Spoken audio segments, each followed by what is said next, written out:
ओ ओ याने ऐका ना, आपण फिरायला कधी जायचं?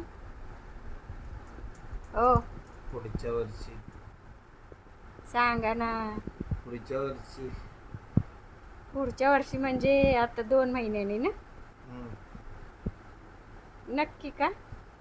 हो. आत्ता नाही जायचं का ह्या महिन्यात?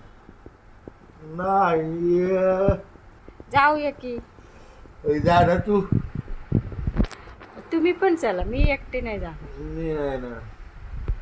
चला. नाही, माझं दुखतंय काय? पाय. आपण काही चालत थोडी जायचे. हा व- आ जायचं ना? हा